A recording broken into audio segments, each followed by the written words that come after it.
Por quê? Porque Deus já haverá terminado com a noiva eleita. O nome de Jesus é a única coisa que vai te elevar a ser como Ele. E o novo nascimento produz fé. Sem o novo nascimento não tem como ter fé. Sem o novo nascimento não há como ser raptado. Há uma maneira para se ter vida. Isso é correto. Quantas escrituras, se nós começássemos aqui a listar uma por uma, bem neste momento estão se cumprindo. Mas em quem estão se cumprindo essas escrituras?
Constantino junta isso. Vocês têm lá Júpiter, Minerva, Netuno, a gente coloca Pai, Filho e Espírito Santo.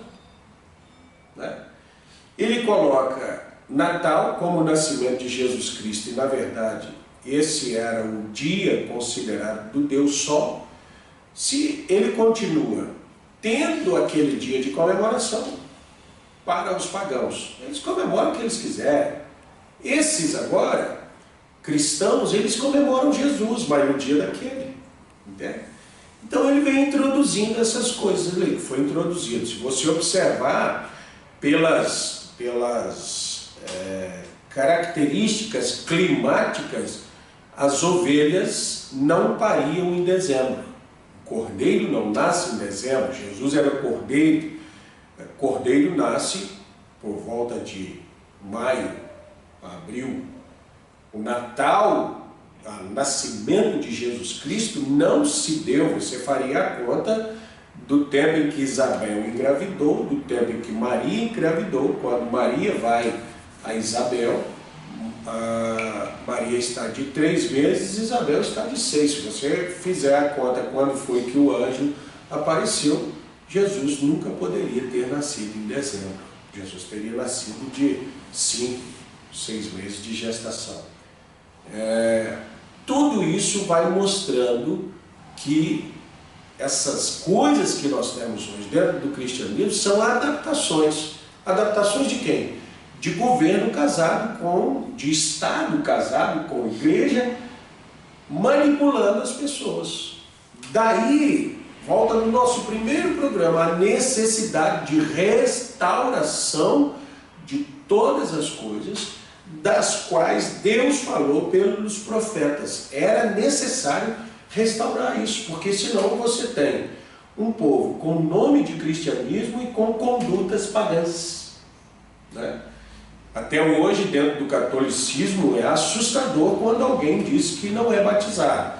Uma pessoa, uma jovem vai casar, se ele for uma igreja católica, eles dizem, mas e o batistério? Você tem o documento de batismo? Não, ele é pagão. Ele, com o batismo em nome do Pai, do Filho e do Espírito Santo, ele é pagão do mesmo jeito, que são 3 deuses. Só abrindo um parênteses, o senhor citou aí da Igreja Católica, batismo lá é por aspersão e aqui é por imersão. A diferença de um para o outro? Não existe batismo por aspersão bíblico por causa de Romanos, capítulo 6, que diz, no verso 4, que de sorte que fomos sepultados com ele. Batismo é símbolo de sepultamento. Morre-se o velho homem e ele precisa ser sepultado com Jesus Cristo. Você não sepulta pessoas com um pinguinho de terra. Sepultamento é sepultura. Hoje você diria que há crematório, cremação, né? Existem gavetas, colocar isso aí tudo é questão de espaço, lugares para se fazer cemitérios e tudo, isso não vem ao caso. O que significa sepultar? É colocar essa pessoa debaixo da terra. Tu és pó e ao pó tornarás. Então, vou te tomar como exemplo. Jonatas creu no Evangelho e ele recebeu a Jesus Cristo. O problema é que o Jonatas, que viveu até agora, não pode viver adiante. Esse Jonatas precisa morrer. Esse Jonatas precisa ser sepultado. E qual é o símbolo disso? Batismo. Mas como que você veio? Jonatas que viveu até agora, como ele veio? Esse Jonatas veio, primeiro, por reconhecer seus pecados. E aí você observa dentro do catolicismo o batismo das crianças. Como é que uma criança reconhece seu pecado? Ela não tem noção, ela não tem condição de reconhecimento, de arrependimento. Então é arrepender-se. Eu reconheci meu pecado, eu me arrependo desse pecado, eu proponho não viver mais para esse pecado. Capítulo 6 de Romanos, ele é uma explicação assim, abrangente de tudo isso. Eu vou ler rapidamente e a gente vai vendo isso. Que diremos, pois? Permaneceremos no pecado para que a graça seja mais abundante? De modo nenhum. Nós que estamos mortos para o pecado. Então você vem com pecados. Aí você chega aqui e diz, pastor, eu quero ser um cristão, não sou um homem cheio de pecados. Aí eu te digo, não, irmão Jonatas, Deus vai passar por cima de todo esse pecado que o irmão teve, e aonde houve muito pecado, a graça de Deus vai abundar. Puxa, então quer dizer que eu não preciso viver uma vida privada dos prazeres do mundo, já que onde houve pecado haverá muita graça. Eu vou pecar mais e vou ter mais graça. Aí Paulo diz, permaneceremos no pecado para que a graça aumente? Ele diz assim, de modo nenhum. Como de modo nenhum? Nós que estamos mortos. Quer dizer, Jonatas, o Jonatas que veio até aqui morreu. Mortos para o pecado. Como viveremos ainda nele? Então quer dizer que eu só posso ter uma abundante graça em cima dos meus pecados se eu morri. Mas se eu morri, do que me adianta ter graça? A questão é que eu disse que eram símbolos, que eram tipos de sorte. Ou não sabeis que todos quantos fomos batizados em Jesus, fomos batizados na sua morte. Morri com Jesus. De sorte que somos sepultados com ele pelo batismo na morte, para que, como Cristo ressuscitou dos mortos pela glória do Pai, assim andemos nós também em novidade de vida. Porque se formos plantados com ele, juntamente com ele, na semelhança da sua morte, também seremos na semelhança da sua ressurreição. Aí vem essa ressurreição que a pessoa tem. Então ali é morte, sepultamento, mas é ressurreição. Aonde esse morto tinha muito pecado, quando ele ressuscitar, haverá muita graça. Porque aquele que está... Ora, se já morremos com Cristo, cremos que com ele também viveremos. Verso 7 agora. Porque aquele que está morto está justificado. Aquele que foi sepultado em Jesus Cristo, ele é justificado. O que é justificação? Justificação, creio que isso aqui nós podemos tomar um tempo para falar isso, é o primeiro passo das 3 etapas da graça. Justificação, santificação, batismo com o Espírito Santo. Você morreu, você me deve um dinheiro. E aí eu fico sabendo, o Jonatas morreu. Eu cobro de quem? De ninguém, acabou. Acabou aquela dívida. Se eu fui plantado em Jesus Cristo, por isso batismo em nome de Jesus Cristo, A minha dívida de pecado acabou, eu fui justificado. Isso vale dizer o quê? Eu não tenho nenhum pecado mais, por isso eu preciso ser sepultado. Cadê o homem que me devia? Foi sepultado. Então perdeu a vida. Não, mas ressuscitou. Então eu posso cobrar dele, mas ressuscitou nova criatura. Não mais vivo eu, mas Cristo vive em mim. Não é mais aquele Jonas, agora é um novo Jonas, uma nova criatura, por causa da semelhança da ressurreição de Jesus. Quando Jesus ressuscita, os seus discípulos tinham só 3 dias que eles deixaram de conviver com ele, eles não conheciam mais Jesus. Não era Jesus? Era Jesus. Diz a Escritura que ele se apresentou de outra forma. Qual outra forma? Nova criatura agora. Quando Jesus é sepultado, quando Jesus está vivo, os fariseus dizem, é um homem que não tem aí 50 anos, ele tinha 33, mas sua aparência já era bem mais avançada, e quando ele ressuscita, seus próprios discípulos não o conhecem, ele era apenas um jovem ressuscitado agora em glória.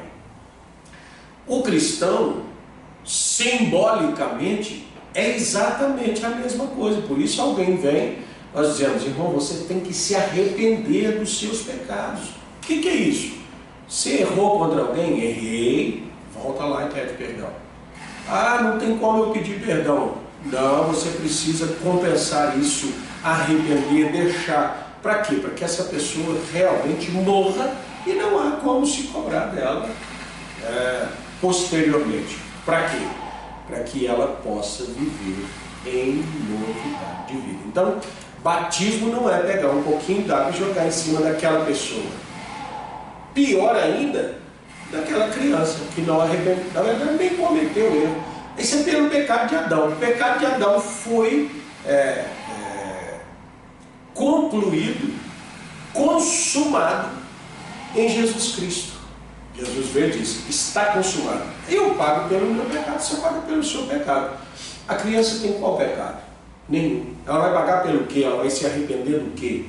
Então, tanto o catolicismo como a maioria das denominações, elas ensinam errados a questão do batismo. O senhor citou aí, né, que é morte, aí citou o túmulo, né, que enterra as gavetas ou a cremação. Ainda assim, por mais que não tenha espaço, eles tenham inventado essas outras formas, ainda não tem com um pouquinho de terra. Não tem. Pastor, então está restaurado o batismo? Creio que sim. Na verdade, nós começamos a falar da restauração, da adoração, e eu penso que uma das maiores formas de adorar a Deus corretamente é ser batizado em seu nome. O senhor disse da dívida, né? Deu o exemplo da dívida, nasceu uma nova criatura, e agora eu vou cobrar quem? Né? Se não receber esse nome, aí não tem jeito, né? A dívida permanece. Permanece. Então, isso, irmão Jonatas, as Escrituras se conectam. Muitas pessoas vão chegar diante de Jesus, Mateus capítulo 7, dizer assim, Senhor, em teu nome fizemos maravilha. Não, nunca vos conheci. Fizeram maravilhas no nome de Jesus, expulsaram demônios, curaram os enfermos, mas nunca tiveram o nome de Jesus sobre si. Né? Elas nunca foram conhecidas de Jesus.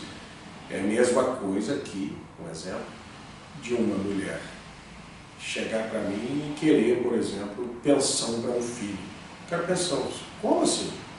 Eu nunca te conheci. Como é que uma mulher vem requerer uma pensão, uma herança, se eu nunca a vi, se eu nunca tive um contato com aquela pessoa? Muitas pessoas virão a Jesus dessa forma. Não, eu nunca vos conheci. Vocês não levam meu nome, vocês não tiveram intimidade comigo, mas nós usamos o teu nome para fazer maravilha. Olha, o nome de Jesus é poderoso, né? É como a lei do plantio e da colheita. Você pode ter um homem mau aqui e um homem bom aqui. Se o homem mau plantar uma semente na terra, chover, e a terra tem nutrientes, a semente nasce. Se o homem bom plantar na terra, vai chover e tem nutrientes, a semente nasce. A questão não é porque a terra produziu que mudou quem plantou. Não é isso? Então a questão é ser realmente mudado. Então essa mudança ela começou lá no Concílio de Nicéia por questão política, não interesse político. Nós podemos dizer que a Roma imperialista estava perdendo poder e o cristianismo estava tendo uma ascensão de poder, e aí foi uma temeridade, não, vamos unir com esse povo para a gente não perder talvez essa liderança sobre. Você percebe hoje que as igrejas estão fazendo exatamente a mesma coisa. O povo é muito grande para você perder a oportunidade de ter o poder que esse povo dá. Votos, estão comigo, me colocam em determinada posição. Nós temos senadores, deputados, governadores, agora nós temos um presidente eleito pelo povo chamado cristão. E Nicodemos viu isso. Assim, como é que eu vou governar só pelo outro povo, se o povo cristão está subindo aqui? O povo cristão, ele tem esse crescimento, isso também eu creio que entraria dentro de restauração, embora não seja um tópico assim tão sobressaliente. Lá no Egito, o faraó olhou para aquele povo e falou, esse povo cresce demais. Falou, claro, nós estamos aqui fazendo controle de natalidade, não queremos ter filho, e esse povo tem filho constante, o povo vai crescendo. E outra coisa, esse povo anuncia o evangelho para esse, para aquele, para esse, para aquele, não querendo fazer política, mas trazendo almas ao reino de Deus. Então, o Estado vê isso. É um povo que tem filhos e é um povo que divulga a fé. Seus filhos são criados. Por que entrou essa questão ideológica no nosso país? É para poder tirar o cristianismo que é colocado de forma simples. Os filhos obedecem o papai, a mamãe, existe um Deus, aí vem os evolucionistas tentando combater a criação. Tudo isso, de certa forma, é tentando reprimir o cristianismo. Mas aí alguém viu e falou, não dá para combater o cristianismo e nem os cristãos. O que a gente faz? A gente alia-se com eles e torce algumas coisas. Então vamos agradar, o velho ditado, gregos e troianos. Nós agradamos cristãos e pagãos, misturando a fé deles, e ficou todo mundo bem com aquilo. Dentro desse tema, restauração, nós encontramos a planta e é como se nós estivéssemos andando pelos cômodos da grande mansão, né? Já falamos um pouco de adoração, falamos da questão da trindade, unicidade, e só para ressaltar, nós teremos um programa específico falando de cada tema. Nós estamos tratando aqui de restauração e falando de uma maneira geral desses diversificados temas que tem aqui. Então, caminhando para um outro cômodo, o que a gente poderia comentar aí sobre a restauração? Eu penso que você poderia ver o funcionamento agora dessa igreja. Como é que essa igreja funciona? Biblicamente, essa igreja funciona tal como funcionou Israel. Tem os seus sacerdotes, tem a sua lei, tem os seus requisitos, e que isso também foi tirado de lado para que não diminuísse a multidão. Você vai observar que sempre tem um poder ou uma intenção espúria por detrás de tudo. Nós sabemos que existem os sacerdotes judeus, né, ali no Antigo Testamento, e não os sacerdotisas.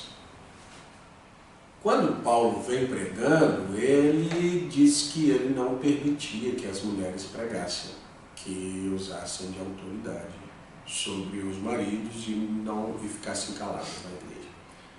Isso por muito tempo foi uma doutrina bíblica.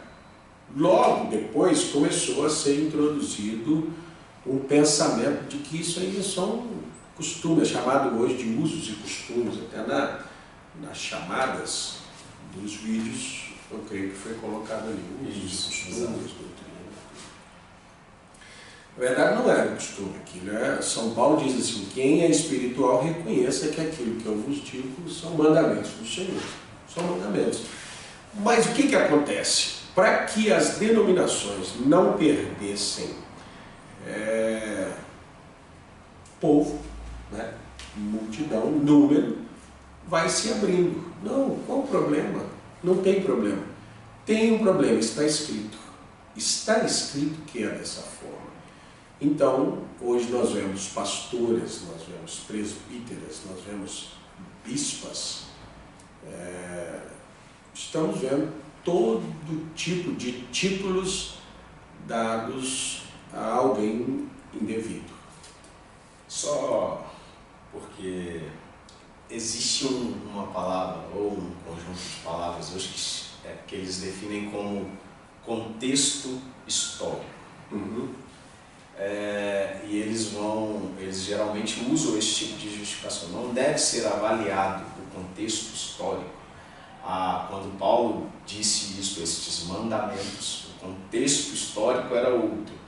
Hoje nós vivemos um contexto histórico diferente, em que nós temos uma atuação maior das mulheres, né, uma participação maior das mulheres em cargos de poder. Então não deveria ser avaliada essa escritura com um contexto histórico atual?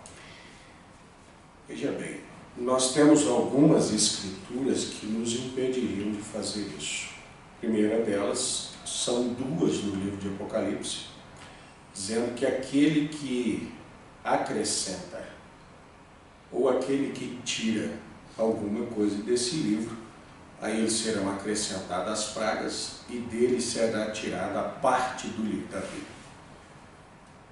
Faça-se. Quando Jericó foi destruído, foi dito que aquele que reconstruísse Jericó perderia seu filho, e aquele que lançasse a pedra de coroa, aquele que terminasse a reconstrução de Jericó, também seria amaldiçoado. Alguém atreveu, participou do castigo, da penalidade. Eu sei que alguém já se atreveu a fazer isso, mas a palavra diz que não deveríamos acrescentar e nem deveríamos tirar nada das Escrituras. Ou você quer de verdade ser um cristão, ou você quer ter apenas uma religião.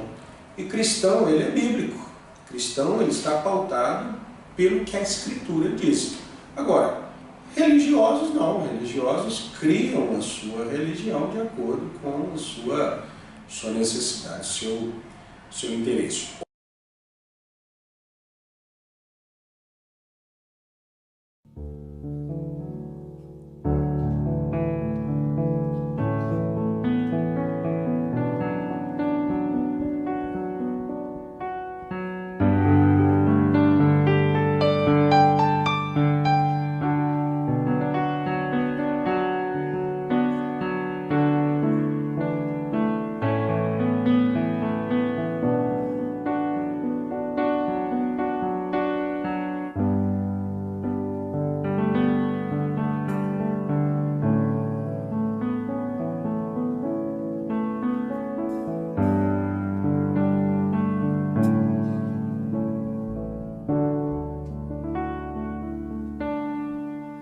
O Senhor me predestinou para nascer e somente adorar a Ti. Então eu orarei e pedirei para que não sejas mas Cristo em mim. Estou em uma guerra, o inimigo quer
teus segredos eu escutei.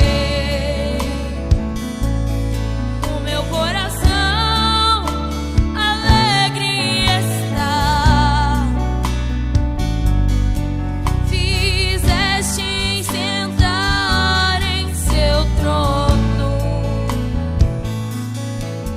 Te agradeço, meu Senhor. Te agradeço, meu Senhor. O Deus que eu creio é poderoso. Ele te ajuda, faz de você um vencedor. Apenas tome posse, Ele está em você. Ele é fiel, já te salvou, predestinou. O meu maior prazer é exaltar a ti, Senhor. Ó Deus, como precioso tu és. Maravilhas tens feito por mim. Ainda que eu fizesse tudo pra te agradar, seria tão pouco comparado ao que fizeste em mim. Tens cuidado do mandar da perfeição, água pra saciar